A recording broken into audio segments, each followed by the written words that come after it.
Good afternoon. This is Chris Brecher with a Simpler Stocks weekend edition of the free video for May 16th, 2016. As you see, it's about 19 minutes after the bell. We just got off a really productive 1 hour special session of a live chat. Like you see here, let me show you a free live webinar tonight. All of it was recorded. All of this is free if you're a member or a trial member. So try to get it's all archived, all recorded. You could go through it tonight. So just so you know, everything includes the chat room, the premium videos, the email alerts, the forum meetup learning center. Just so you know, if you go through our email alerts, stock trades and chart ideas, the last 3 days, all I've put in here is some stocks I'm watching, and all of them were short. Now, the whole idea in here is a lot of people asked, why are you only showing us short ideas? Because right now, when the market has this kind of structure to it, and let me give you an idea of what I'm talking about in here. When you see this type of structure on a daily chart, the ES is on the left, and then you see things that have already broken down like the transports on the right, and you see this pattern right here, it behooves me to show more short stocks than long stocks. The reason being that, and I don't mean this glib whatsoever, but when you see these negative divergences, if you don't want to outright trade the ESs, you go and you find the stocks that are forming bearish patterns and you jump on those. So we'll get into that in a minute. But just so you know in here, this is what happened today. Basically, we tried to mount a rally on the opening. If you see this in here, look at the ESs on the opening. Look at the NQs on the right, just on the opening in here. This has been a recurring theme, is us rallying on the opening and then petering out by the end of the day. That's a normal sign of a bad market in here. Now, at the end of the day, the ES is down 15. NASDAQ definitely outperforming. It's twice as expensive an index. It was only down 11. If this was correlated, this would be about 35. TF's down 4, another one outperforming. Bonds way up $1.10, flight to quality in here. That's why gold was up a bit. Transport's down 92. Another incredibly underperforming asset. And the Nikkei down 235. So we'll get to this right now. So I show you everything we're talking about in here. Number one in here. When I try to find tells, just like a poker player, what I'm trying to do in here is I'm trying to find tells that are going to alert me to future direction.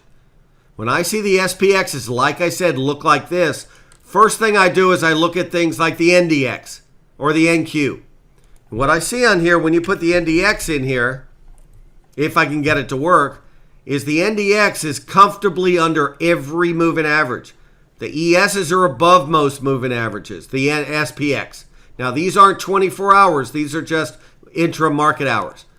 This is down here. Because this is so far above it, the chances are more that this bearish pattern is going to work. Now, if the NASDAQ was in the sky up here, I wouldn't think this is going to work. But when I start seeing these negative patterns, it's more likely the thing on the left is going to work. You also get the transports over here, which I know I showed you on a daily. It's a little more dramatic to show it on a 195. Check that out. And so the whole idea in here is, look what happened all these times it sold off. You were oversold. Look at this time. You got overbought in a downtrend, so it had more ammunition to go down. So you got to keep that in mind in here. What do I do when I see this? Because this could take weeks to play out. I try to post the charts that look bad. Now, first, before anything, here's SPX on the left. Here's another winner for you, the NKD. And I want you to realize on here, when you put the Nikkei on a daily, notice something about both these charts, the left and the right. Bearish pattern, it's not oversold anymore. The blue MACD line, which is a longer term perspective, when it crosses a zero, that's bearish.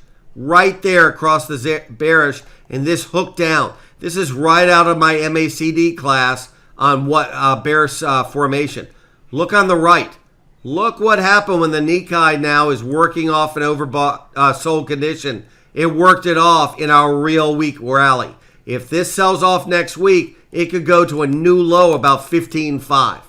Very interesting to watch that in there. So I'm definitely watching those. Now, when I do that, when I scan for stocks, because I see these warning signs, I'm looking for stocks that already look bad. What I do with that is I go through, believe it or not, I have a list of 533 liquid stocks that are optionable. When I went through those, I narrowed it down to these ledge trades. And I want you to show you how that these trades I posted in the forum. You get a thing called email alerts. And like I showed you, in the email alerts, I posted a bunch of bearish charts because they're more likely to work. Well, look what happened in some of them. Here's Whirlpool, which we used to call Whirlybird when we were on the floor, just a nickname for it. Check out when this broke the ledge right here. I posted right here, believe it or not, at 177 to watch this ledge. Check what happened when it broke the ledge. Let me zoom out. There you go. I posted right there. And look, since then, even when it broke at 174, it's gone down almost 6 points. A lot of people emailed me to thank me for that one. The whole idea is you're looking for bearish charts and you're looking for stocks that if they do break, have very little support on the downside. So this is what we do on the premium side all the time. We show all these setups. One of them was Whirlybird. Look at EMR. Here's another one. This is right out of like Edwards and McGee, their old classic book about bear flags. Only negative on that, it hit support. There was a little support here. If it gets under that, goes right to 50. We went through one after another that just worked wonderfully today. You can go through all these ledge trades, but I've published them on the premium site. So for $7, you go through the site and you'll find all these in here. Here's one other we traded today was APD. Look at this one. Another Head and Shoulders in here. Didn't really cooperate by absolutely plummeting, but you'll see exactly why. Put this on a 195 and you see the coagulation of support in this area. Obviously, if it can't hold here, 140s first, followed by 137.5. I try to make things on simpler stocks very simple. I watch a ton of charts. I can't be watching extensions and, Elliott wave. I go on simple things. I use the ATR trailing stop, couple of moving averages, the MACD, but the biggest importance is price. And it really works. I know you might say, no, computers game all this. It's not true. A lot of the algorithms are incredibly simple. A lot of them are all like, well, you can draw a trend line. If it breaks it, we got to sell the stock. They're as simple as that. So I hope you can take advantage on our trial. It's 7 days for $7 for 30 days. It includes all the stuff I showed you. None of it is an additional charge. So I hope you enjoyed this video. Have a great weekend. I will talk to you on Monday.